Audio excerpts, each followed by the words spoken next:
একসময় আবদুল্লাহ আনসারি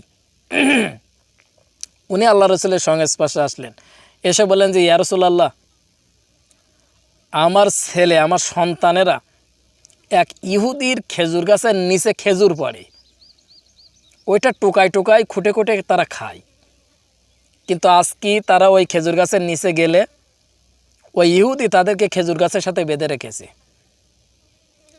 আসলে আমার সন্তানেরা কখনো খেজুর গাছ থেকে খেজুর পেড়ে খায় না, নিচে পড়ে সেইটা খায়। এখন আপনি একটা ব্যবস্থা করেন। আল্লাহ রসুল এই কথা বলার পরে বলেন, ঠিক আছে তুমি বাড়িতে চলে যাও, আমি একটা ব্যবস্থা করছি। হাজলে মজলি, আসসালামু আলাইকুম। বাইরা, আমরা সবাই আল্লাহ রসুলের আদর্শ মেনে চলার চেষ্টা করি, কিন্তু নিজেকে পরিবর্তন করতে পারি না। আমরা 5 ওয়াক্ত নামাজ কালাম করি ঠিকই, কিন্তু নিজের পরিবর্তন নাই। নামাজের ভিতরে আছে যে নিশ্চয়ই নামাজ অশ্লীল খারাপ কাজ থেকে বিরত রাখে। আপনি দৈনন্দিন জীবনে 50-60 বছর নামাজ পড়ে গেছেন, কিন্তু আপনার ভিতরে কোনো পরিবর্তন নাই। তাহলে কি নামাজ আপনি আদায় করলেন, কি নামাজ পড়লেন, আর কোন নামাজ আপনি সমাজে প্রতিষ্ঠিত করলেন, যে আপনি নিজেকে পরিবর্তন করতে পারলেন না? যাক ভাই, দেখেন, যদি আপনি সঠিকভাবে নামাজ আদায় করতে পারেন, ওই পর্যায়ে ধ্যান ধারণা বাদ দিয়ে, তাহলে কিন্তু আপনি উপযুক্ত ক্ষেত্রে পৌঁছাতে পারবেন।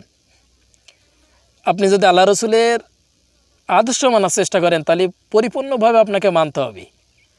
এক সাইড আপনি নিলেন আর এক সাইড বাদ দিলেন, এটা হবে না। আপনি চেষ্টা করবেন, সব বিষয় আপনি মানতে না পারুন আর না পারুন, কিন্তু আপনার মনের ভিতরে আল্লাহ রসুলের প্রতি বিশ্বাস রাখতে হবে। দেখেন ভাইরা, একসময় আবদুল্লাহ আনসারি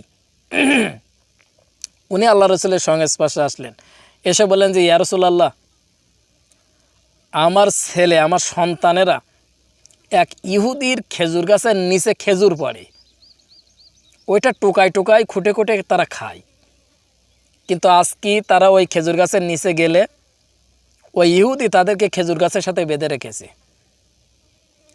আসলে আমার সন্তানেরা কখনো খেজুর গাছ থেকে খেজুর পেড়ে খায় না, নিচে পড়ে সেইটা খায়। এখন আপনি একটা ব্যবস্থা করেন।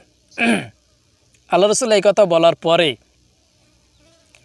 বলেন, ঠিক আছে তুমি বাড়িতে চলে যাও, আমি একটা ব্যবস্থা করছি। প্রথমে আলী রাদিয়াল্লাহু আনহু আল্লাহ রসুলের সংস্পর্শে এলেন, এসে বলেন যে ইয়া রাসূলুল্লাহ, আপনি মন খারাপ কেন? কেন আপনার? কে আপনাকে আঘাত করলো? আপনি বলেন, আমি তার সাথে যুদ্ধ করতে প্রস্তুত আছি। আরও অনেক কথা বললেন। দ্বিতীয়বার আসলেন ওমর ফারুক রাদিয়াল্লাহু আনহু, উনি এসে দেখলেন যে আল্লাহ রসুলের মন খারাপ। আল্লাহ রসুলের মনের অবস্থা দেখে উনি বললেন যে ইয়া রাসূলুল্লাহ, আপনি কেন মন খারাপ করে আছেন? কে আপনাকে আঘাত করলো? আপনি একবার শুধু বলেন, আমি ওমর জীবিত থাকতে তার মাথা দ্বিগণ্ডিত করে দেব, তার কল্লা লাভিয়ে দিব। তৃতীয়বার আসলেন আবু বকর সিদ্দিক রাদিয়াল্লাহু আনহু, উনিও ঠিক একই কথা বললেন যে ইয়া রাসূলুল্লাহ, আপনি কেন মন খারাপ করে আছেন? কি সমস্যা আপনি বলেন, আমি আবু বকরকে আমি ওটা সমাধান করার চেষ্টা করব। চতুর্থবার আসলেন হযরতে উসমান গনি রাদিয়াল্লাহু আনহু, উনি এসে দেখলেন যে আল্লাহ রসুলের মন খারাপ। উনি আল্লাহ রসুলকে বলেন যে ইয়া রাসূলুল্লাহ, আপনার চোখের পানি কিসের বিনিময়? এটা সমাধান করা যাবে, আমি উসমানকে বলুন না, এটা আমি সমাধান করব। তখন আল্লাহ রসুল বললেন যে উসমান, আমি তোমার কাছে দাবি করছি আবদুল্লাহ আনসারির ছেলে সন্তানেরা ওই ইহুদি গাছের, ওই যে ইহুদি তার খেজুরের নিচে খেজুর খেয়েছে, ইহুদি তাকে বেঁধে রেখেছে, এটা সমাধান করো। তখন উসমান গনি উনি ওই ইহুদির বাড়িতে চলে গেলেন। তখন ইহুদিকে বললেন যে আবদুল্লাহ আনসারির সন্তানদের ছেড়ে দাও, বিনিময়ে তুমি কি নিবা? ইহুদি চিন্তা ভাবনা করলেন, আজকে একটা সুযোগ লেগেছে, এখন আমি যা চাও সে তাই দিবি।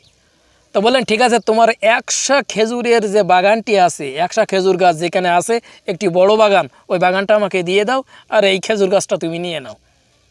ওসমান গনি উনি রাজি হয়ে গেলেন। ইহুদি জিজ্ঞাসা করলেন, কী রে ওসমান, একটা খেজুরের বিনিময়ে 100টা খেজুর গাছ তুমি আমাকে দিয়ে দিলে, এর কারণটা কি?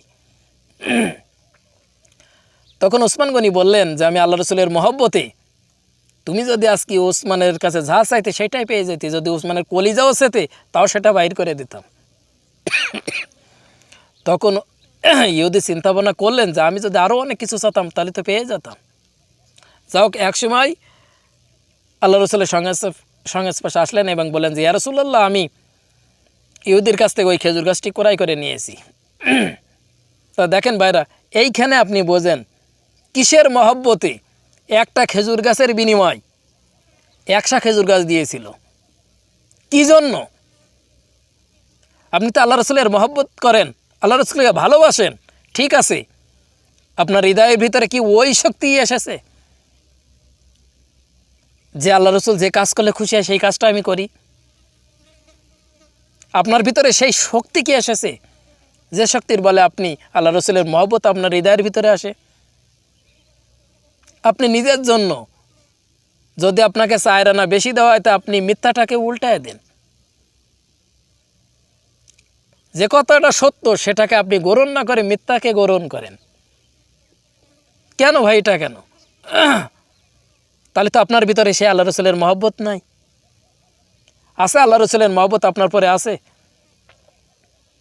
একটা খেজুর গাছের বিনিময়ে যদি 100টা খেজুর গাছ দিতে পারি, তাহলে কোন মহব্বতের কারণে এটা দিয়েছিল? আপনি আল্লাহ রসুলের কোন আদর্শ মানেন? আপনি বাস্তব ক্ষেত্রে দেখেন আপনি কোনোটাই মানেন না, শুধু মুখে মুখে বলেন, আপনার স্বার্থের জন্য আপনি কাজ করে থাকেন। যদি আপনি ভালো করে টেন্ডেন্সি ভালো করে আপনি একটু যাচাই করে দেখেন, আপনি আল্লাহ রসুলের মহব্বতের জন্য কোনো কাজই করেন না। যে কাজটি আপনি করেন আপনার স্বার্থের জন্য, যাতে আপনি ভালো সুখে জীবনযাপন করতে পারেন, এই ধরনের ফালতু চিন্তাভাবনা আপনার কলবের ভিতরে আছে। দেখেন ভাইরা, ফেরাউনের স্ত্রী আসিয়া, উনি কোন পর্যায়ের নারী ছিলেন?